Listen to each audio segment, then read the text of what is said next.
Bonjour. Vous avez rendez-vous? Oui. OK, vous pouvez vous asseoir et déjà avec quelqu'un. Ça sera pas bien. Le bien-être des enfants, ça commence dès le ventre de leur maman. C'est pour ça que la Maison Bleue existe, pour réduire les inégalités sociales en intervenant auprès des femmes enceintes en situation de vulnérabilité. Et ça marche. Grâce à notre posture qui fait partie de l'ADN de la Maison Bleue, nous avons développé une approche de la périnatalité sociale unique. On vous la présente dans cette série balado. Bienvenue à Posture, le balado de la Maison Bleue sur l'intervention auprès des femmes enceintes et des familles en situation de vulnérabilité. Je m'appelle Maya Cholette-Tétrault, je suis médecin de famille et médecin accoucheur. Je travaille dans 3 différents endroits où je fais du suivi clinique puis du suivi de grossesse aussi. Donc ici à la Maison Bleue, au CLSC Parc Extension, puis aussi dans une clinique sur l'avenue du Parc qui s'appelle Refoua Vechesed, où est-ce qu'on sert principalement la communauté du Myland, mais aussi la communauté juive orthodoxe. Bon, mais moi, je suis Mejda Sayek, sage-femme à la Maison Bleue, ici à Parc-Ex depuis l'ouverture, depuis 2011. Je suis sage-femme depuis un certain nombre d'années et je pars à la retraite dans quelques semaines. Puis j'ai travaillé 10 belles années dans le plaisir ici à la Maison Bleue. Fait que je pars le cœur gros. Puis nous aussi, on trouve ça triste, oui. Je suis déchirée entre mon envie de partir à la retraite et mon envie de rester parce que j'aime beaucoup travailler avec le monde ici, puis les familles, tout ça, mais bon. Ici, chaque femme enceinte a droit à un suivi conjoint, c'est-à-dire qu'elle sera vue à la fois par un médecin et une sage-femme. Dans cet épisode, on rencontre Maya et Mejda qui collaborent ensemble quotidiennement à la Maison Bleue de Parc Extension pour savoir comment ça se passe concrètement et quelles sont les particularités de ce genre de suivi. Les tâches sont quand même définies là, selon nos différents rôles, mais avec beaucoup de flexibilité, puis on s'entraide tout le temps. Donc, habituellement, tout ce qui est plus médical, ça va être le médecin. Tout ce qui est intimement lié à la grossesse, ça peut être autant moi que Mejda, dépendamment de qui est là dans le moment. Puis après ça, on peut s'interchanger ces tâches-là en se passant un coup de téléphone ou en se disant « Hey, moi, j'ai vu telle patiente, j'ai besoin de lui faire tel laboratoire, mais il est 3 heures, le labo est déjà parti. Tu peux-tu la revoir, toi, demain matin à 9 heures, puis la piquer, puis l'envoyer au labo? » Oui, pas de problème. Fait que, tu sais, ça, on se parle comme ça vraiment au quotidien, là. Je te dirais que la différence principale, c'est qu'une sage-femme, c'est une professionnelle d'une grossesse physiologique qui va bien. Puis, nous, ben, on va un petit peu plus souvent dans les complications. Fait que je pense les tâches sont peut-être divisées de cette façon-là, mais on s'entraide beaucoup. Moi, ce que je trouve extraordinaire, c'est que pour ces patientes-là, ces clientes-là, elles ont un suivi basé un peu sur le bout qui est correct, qui est physiologique pour elles, mais toute situation minimalement qui dévie de la normale, ben elle reste dans la même équipe, elle voit le médecin juste à côté. Parce que, tu sais, si je me compare aux clientes que je suivais dans la maison de naissance, quand on était, tu sais, comme... Il faut se lever de bonne heure là, pour aller trouver un médecin là, pour qu'il la voie parce qu'elle a une bactérie dans les urines qui ne cause pas de problème, mais qui doit être traitée. Ça prend une prescription. Je donne cet exemple-là, mais il y en a plein d'autres. C'est plus facilitant pour la femme. Je pense que si on regarde du point de vue de la femme, c'est comme juste le portrait parfait. Puis la sage-femme, l'approche sage-femme, comment je pourrais dire, c'est que ça a été prouvé par beaucoup d'études que cette continuité de personnes, ce lien de confiance donne des résultats. Il a donné des résultats genre baisse du risque de petits poids, c'est comme des choses, des indicateurs durs là, pas juste des affaires de satisfaction là. Tu sais, ça a un impact sur l'issue de la grossesse et la santé de l'enfant. Et nos clientes sont vulnérables, donc c'est particulièrement pour des clientes vulnérables, avoir une sage-femme dans le suivi, ça donne ça de plus. Une personne, un lien de confiance, une continuité, je suis là tous les jours. Les médecins, bien sûr, travaillent à d'autres places, fait qu'ils viennent une demi-journée, des fois une journée.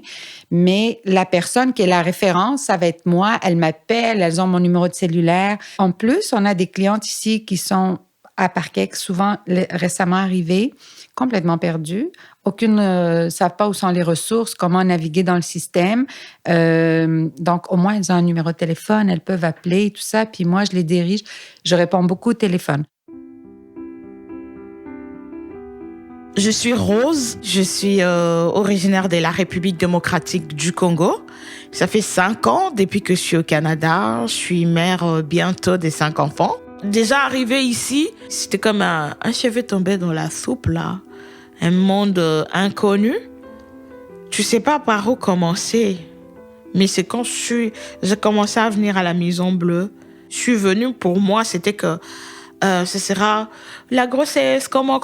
Mais quand je suis arrivée, Anne-Marie, c'était pas seulement la grossesse. Elle voulait d'abord s'assurer comment j'allais mentalement. J'étais éblouie carrément, j'ai dit, oh mon Dieu. C'était au-delà de ce que moi j'attendais de recevoir. Et j'ai toujours cette métaphore-là de définir la Maison Bleue. J'ai dit toujours que c'est une toute petite porte, mais quand vous entrez à l'intérieur, il y a un grand espace où on reçoit tout. J'ai voulu savoir c'était quoi la valeur ajoutée d'un tel suivi. Qu'est-ce que ça amène de positif sur la prestation de service pour la femme enceinte? C'est toujours elles qui en bénéficient parce que cette complémentarité autour de ses besoins va faire de sorte qu'elle n'a pas besoin de s'éparpiller partout et de se perdre.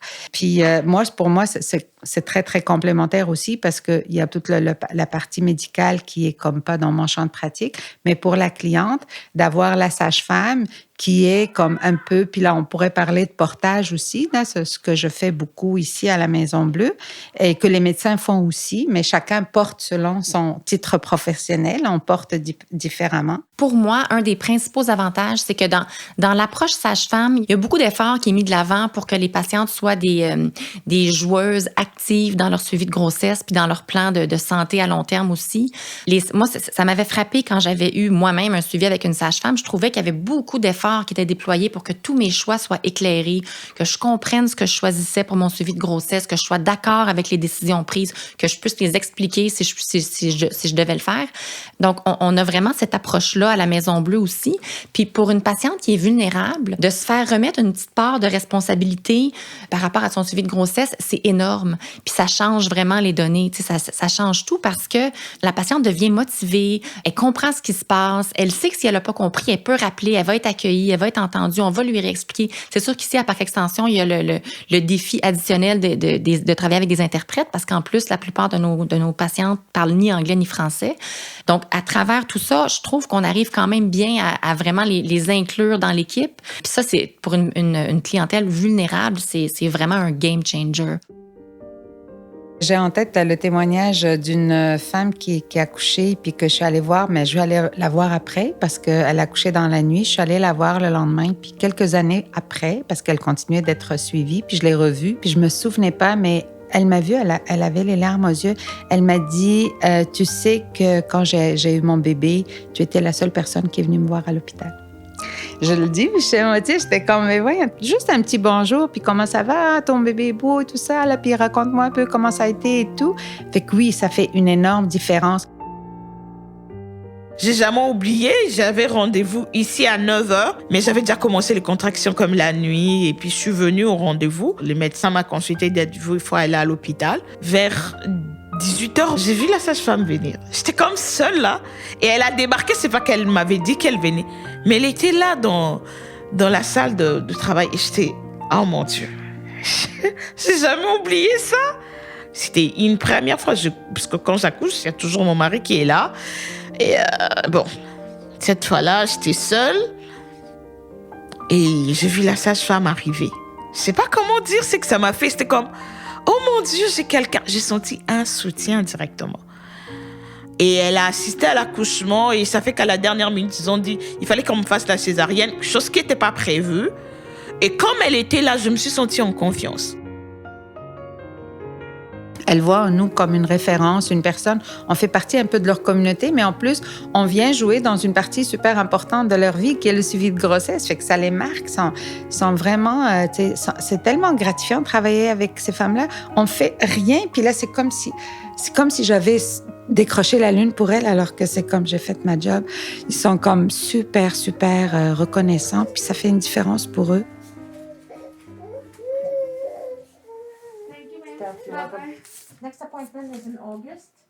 Moi, j'ai été étonnée quand j'ai commencé à travailler ici. J'avais planifié d'avoir des rendez-vous de grossesse beaucoup plus longs que dans mes autres cliniques. Puis, finalement, c'est l'endroit où ça me prend le moins de temps parce que la patiente a beaucoup de temps à l'extérieur de ce qui se passe dans mon bureau. Fait qu'elle n'a pas seulement un rendez-vous aux 4 semaines qui dure 15 minutes puis qu'il faut que tu sortes dans le cadre de porte parce que tu sais qu'il y a une file de patients qui attend. C'est pas ça du tout. Là, elle peut me revoir le lendemain, elle peut revoir la sage-femme, elle peut voir la travailleuse sociale, elle peut voir l'infirmière. Il y a beaucoup de gens qui peuvent la voir. Alors souvent, moi, les patientes vont sortir de mon bureau, puis la demi-heure n'est pas terminée. Puis au début, même, ça me gênait. Je me demandais, voyons, comment ça me prend aussi peu de temps? Il me semble que je suis disponible. Puis j'étais ouverte aux questions. Mais il y a plein de questions qui sont répondues par plein de mes coéquipières. Fait que c'est vraiment très, très, très efficace au niveau de la gestion du temps aussi. Fait que ça, c'est une grosse différence, je pense, de ne pas avoir le stress d'avoir juste quelques minutes comptées avec la personne qui s'occupe de ta grossesse. Et des fois, elles vont être inquiètes.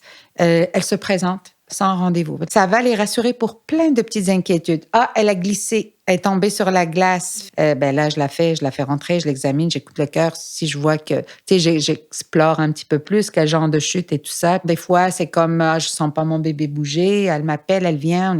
C'est comme un crochet qu'elles font par la Maison Bleue pour être mieux dirigées, pour pas aller pour rien, et pour pas manquer d'y aller quand c'est nécessaire d'y aller.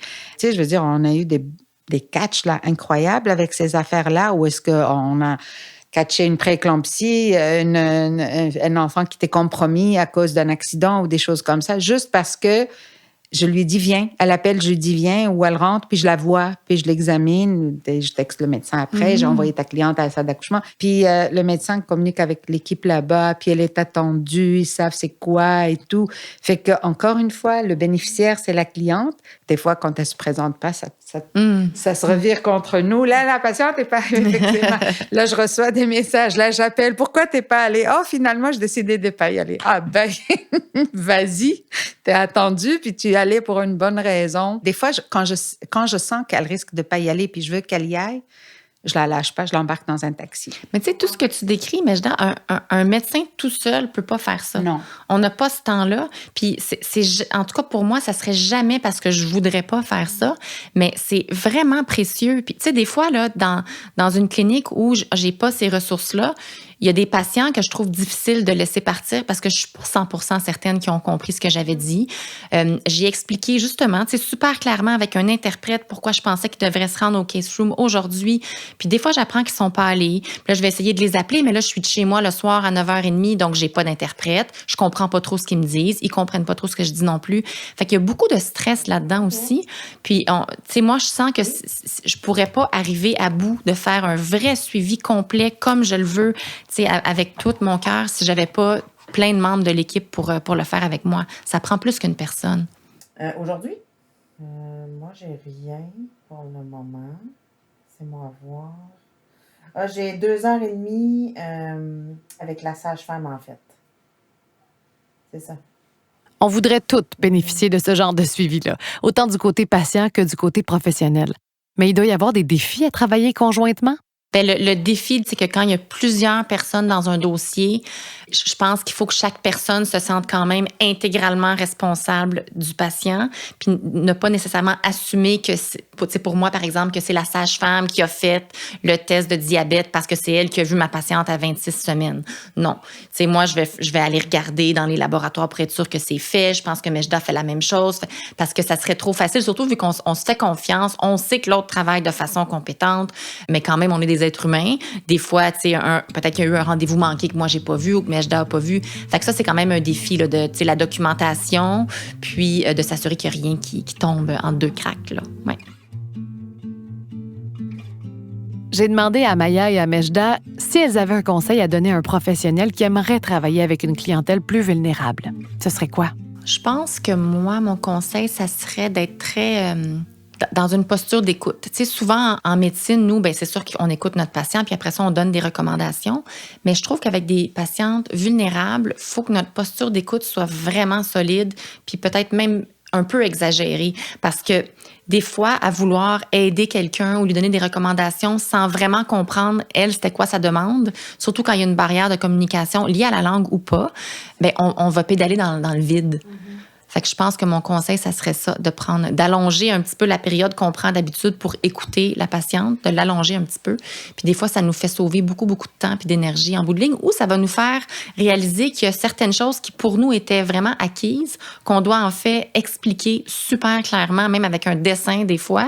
Puis là, tout va changer à partir de ce moment-là parce que la patiente vient de comprendre que cette histoire-là, c'est super important finalement. Puis une fois qu'elle comprend, ben oui, elle veut faire ça elle aussi, tu sais. Ben moi, je pense qu'il faut être dans le non-jugement, la tolérance, l'ouverture d'esprit, parce que on va être confronté des fois dans nos propres valeurs de certaines choses, puis il faut pas tomber dans le jugement, même si après on retient notre souffle. Avoir beaucoup de patience aussi pour travailler certaines choses, parce que des fois, on arrive puis on a comme ça à travailler, mais elle le voit pas, elle, que ça, c'est à travailler. Fait qu'il faut attendre patiemment. On a vu des situations où est-ce que on voyait qu'il était violent, il était comme super arrogant avec elle, mais ça va très bien à chaque fois. On pose la question délicatement, non, ça va très bien, mais nous, on disait comme potentiel de violence conjugale jusqu'au jour où elle arrive avec des bleus, puis elle me dit, j'ai déballé les escaliers. J'étais comme, OK, ma fille, non, tu vas me dire qu'est-ce qui se passe, parce que...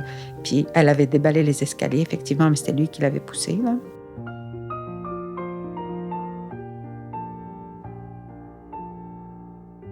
Parce qu'elles se font dire, si tu dis que ton mari t'a frappé, ils vont te prendre ton enfant. Fait que là, nous autres, il faut vraiment qu'elles nous fassent confiance pour qu'on puisse les accompagner là-dedans, pour qu'elles puissent nous le dire, parce que sinon, elles ne nous le disent pas. Mais ça fait partie des choses que, tu sais, des fois, on le voit, puis c'est latent, puis on dit, bon, mais là, on essaie, mais elle veut pas, tu sais, ça va exploser. Puis là, on dit, bon, mais malheureusement, c'est arrivé, mais on le voyait venir. Donc, des fois...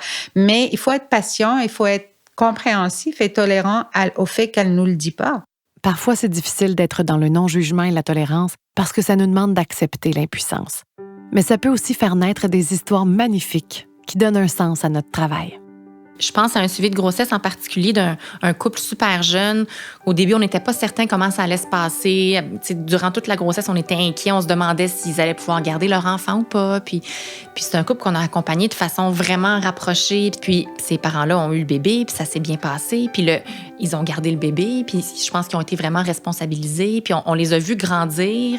On les a vus arriver préparés en ayant lu, regardé des vidéos. Puis tu sais, pour vrai, ça, c'est une récompense vraiment qui a pas de nom pour nous. Là, c'est un enfant qui va grandir avec ses deux parents qui sont compétents, puis qu'on a vraiment porté d'un endroit où on était super inquiet à un endroit où on est en confiance. Oui, puis pour cette cliente-là, parce que je sais de qui elle parle, pour vrai, elle nous a été référée comme un peu plus tard dans la grossesse, puis la travailleuse sociale de l'endroit où elle nous l'a présentée carrément comme genre, c'est même pas nécessaire de mettre du temps là-dessus, là, cet enfant-là sera placé de l'hôpital.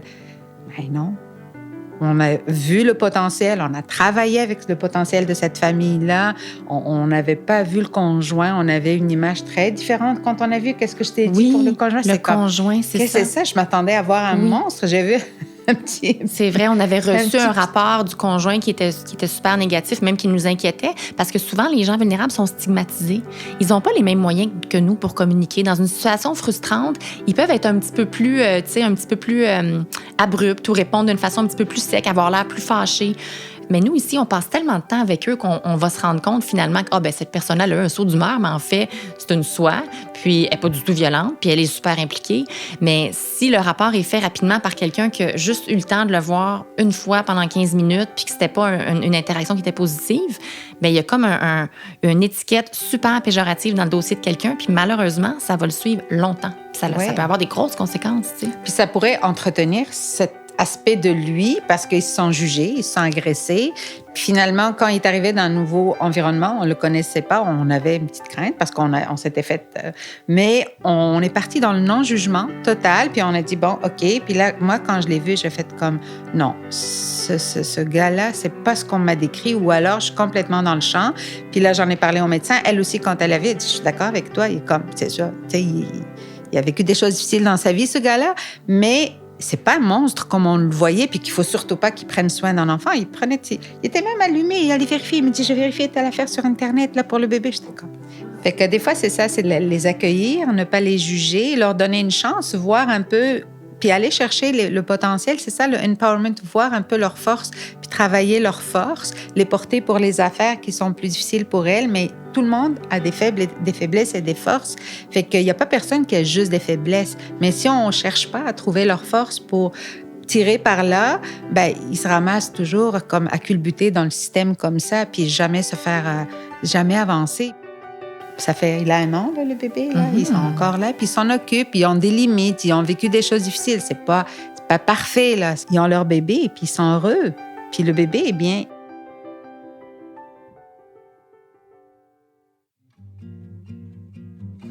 C'est vrai que les grossesses, elles se ressemblent pas. Il y a toujours une particularité pour chaque grossesse. On peut pas se dire que je suis déjà bien outillée. Il y a toujours quelque chose de nouveau là qu'on découvre à chaque grossesse. Mais ce qui est important, c'est d'avoir confiance que tout va très bien se passer. Comme là, je sais que tout va bien se passer et voir ce que j'ai vécu avec la Maison Bleue. C'est-à-dire que je me sens pas trop chargée, non. Je dis que j'ai des gens sur qui je peux me référer. J'ai des gens chez qui je peux apprendre quelque chose. J'ai des gens qui peuvent m'aider. Et tous ces gens-là sont ici à la Maison Bleue. Je me suis demandé, pour un suivi conjoint auprès des femmes enceintes en situation de vulnérabilité, quelle posture d'intervention il serait bon d'adopter? Une posture de flexibilité puis d'empowerment. Fait que vraiment, le plus tu t'éloignes de la rigidité quand tu accompagnes des familles vulnérables, puis le plus d'efforts tu fournis à leur remettre du pouvoir entre les mains, je pense que le mieux, ça va se dérouler et pour toi et pour les familles que tu accompagnes. Je rajouterais aussi cette capacité de s'adapter, là, parce que si tu n'as pas la capacité de t'adapter facilement comme ça, tu vas avoir de la misère à travailler à la Maison Bleue. On a eu une fois des gens qui sont venus faire des remplacements, des infirmières ou des choses comme ça. Elle avait de la misère. Elle dit, mais là, qu'est-ce que vous faites? La cliente, elle ne s'est pas présentée. Mais ça fait partie de notre vie, les no-shows à la Maison Bleue. On la recédule, on attend, elle arrive plus tard, on la prend. Alors oui, je pense que cette capacité de s'adapter à l'imprévu, c'est vraiment, il faut être dans cette posture-là de non-jugement, tolérance. Il y a eu une annulation, en fait, dans ton horaire. OK. Je peux y renvoyer un message. Le problème avec Béchir, c'est que son numéro de téléphone ne fonctionne pas. Fait que j'envoie des courriels. Puis il y a un interprète, ouais. Ce que je me propose de faire, c'est de regarder avec Annika quand elle aura fini son rendez-vous, là, le rendez-vous de vaccination. Souvent, mes amis vont me dire « Ah ouais, tu travailles à la Maison Bleue, OK, c'est quand même des suivis lourds. » Puis je dis « Ouais, mais moi, c'est jamais ça mon feeling. Moi, quand je viens ici, je viens me poser parce que je suis pas toute seule. On est une équipe, fait que c'est pas... C'est un travail qui est exigeant, mais c'est pas ardu ou difficile, c'est agréable. Puis ce qu'on fait ici, pour moi, c'est toujours positif. Tu peux rien apporter de négatif à une famille de personnes vulnérables. Tout ce que tu peux faire, c'est améliorer un petit peu leur situation, puis des fois beaucoup. Moi, j'adore travailler avec les médecins ici, avec toute l'équipe, et je travaille dans le plaisir. À travers, des fois, on rit de certaines situations, même difficiles. Pas on rit d'elles, mais on rit de la situation, puis on dit mieux vaut en rire, hein, des fois, avec Anne-Marie, tout ça. Même la Cordeau qui est là depuis juste 1 an, elle était comme « Ah, mais là, je remarque que Mejda et toi, faites de l'humour, ça nous aide aussi. Des fois, c'est lourd, là, tu veux pas pleurer, fait que tu ris. Ça va me manquer. » C'est comme j'ai été approchée pour aller, je suis comme non, moi, je veux prendre ma retraite de la Maison Bleue. Je continue ici parce que c'est plaisant de travailler ici. Les familles sont très attachantes. Elles vivent des choses difficiles, mais elles sont tellement attachantes. Je m'en vais, puis à quelque part, mon cœur va rester ici. Et puis le travail comme ça, avec une équipe extraordinaire, avec des gens si extraordinaires, c'est comme un cadeau pour moi de finir ma carrière ici à la Maison Bleue. Fait que, puis j'arrête parce que sinon... Oui, ça suffit. Même moi, je ne comprenais pas. Ouais. Vous venez d'entendre la médecin Maya Cholette-Tétrault et la sage-femme Mejda Sayek nous parler des avantages et des défis d'un suivi de grossesse conjoint. Ce que je retiens, c'est que oui, ça prend une maman pour porter un enfant, mais ça prend toute une équipe pour porter une grossesse dans un contexte de vulnérabilité. Pour en savoir plus sur les différentes facettes de l'approche de la Maison Bleue, écoutez les autres épisodes du balado Posture au www.maisonbleu.info.